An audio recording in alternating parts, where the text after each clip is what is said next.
Assalamualaikum warahmatullahi wabarakatuh. Selamat siang rekan-rekan mahasiswa sekalian. Mudah-mudahan kita dalam kondisi sehat di tengah pandemi yang sedang berlangsung ini. Baik, pada kesempatan kali ini saya akan menjelaskan sedikit tentang jenis-jenis komputer berdasarkan data yang diolah. Secara umum, jenis-jenis komputer berdasarkan data yang diolah itu terbagi menjadi tiga. Yang pertama adalah komputer digital, yang kedua komputer analog, dan yang ketiga adalah komputer hibrid. Mari kita bahas satu persatu dari tiga jenis komputer tersebut. Yang pertama adalah komputer analog. Komputer analog merupakan jenis komputer yang hanya dapat bisa menganalisa dan melakukan perhitungan secara analog.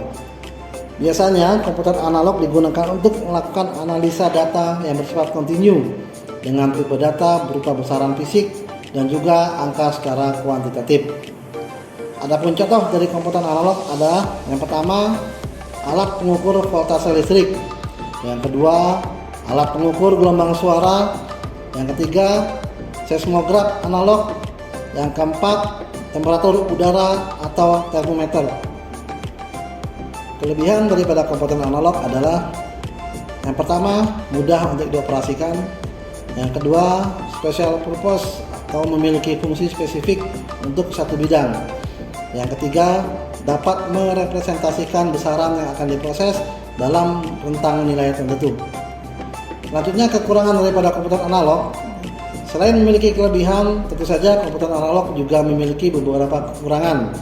Berikut ini adalah beberapa kekurangan daripada komputer analog. Kekurangan yang pertama yaitu tidak berlaku universal, hanya bisa digunakan untuk menghitung spesialisasinya saja. Yang kedua yaitu komponen yang cukup rumit daripada komputer analog ini. Yang ketiga tidak multifungsi. Yang keempat membutuhkan daya yang cukup besar. Dan kekurangan yang kelima adalah terkadang sulit untuk melakukan pemrosesan data berupa angka. Yang kedua adalah komputer digital. Berbeda dengan komputer analog, komputer digital mampu bekerja dengan berbagai macam pemrograman algoritma dan juga secara aritmatik, sehingga mampu untuk menampilkan hasilnya dalam bentuk angka yang cukup jelas. Jenis komputer digital banyak digunakan pada aplikasi bisnis dan juga aplikasi teknik. Beberapa contoh daripada komputer digital. Tidak sulit kita untuk mencari contoh-contoh dari komputer digital, yang mana komputer digital itu sering dan kita temui sehari-hari. Seperti yang satu adalah komputer PC yang biasa kita gunakan. Kemudian contoh yang kedua kalkulator, dan contoh yang ketiga adalah timbangan berat badan digital, dan yang keempat IBM PC3, dan masih banyak lagi contoh daripada komputer digital yang sering kita temui sehari-hari. Selanjutnya saya sampaikan beberapa keunggulan daripada komputer digital. Yang pertama yaitu komputer digital dapat bekerja lebih cepat dibandingkan dengan komputer analog.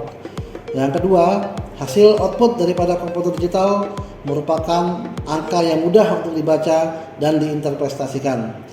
Yang ketiga, komputer digital dapat menyimpan data yang lebih besar. Yang keempat, output yang beragam mulai dari angka, huruf, tulisan, gambar hingga grafik bisa ditampilkan di komputer digital. Yang kelima, multifungsi, yaitu bisa digunakan untuk berbagai macam keperluan kita sehari-hari. Yang ketiga adalah jenis komputer hibrid. Komputer hibrid sederhananya adalah gabungan dari komputer analog dan komputer digital. Keunggulan dari dua jenis komputer tersebut digabungkan menjadi satu dalam komputer hibrid ini.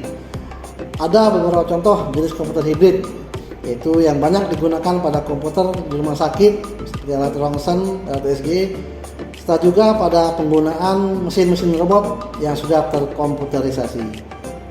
Demikianlah para singkat dari saya tentang jenis-jenis komputer berdasarkan data yang diolah. Mudah-mudahan apa yang saya sampaikan bisa bermanfaat buat rekan-rekan semua. Dan jika ada hal yang kurang, saya mohon maaf. Sampai ketemu di video saya selanjutnya. Terima kasih. Assalamualaikum warahmatullahi wabarakatuh.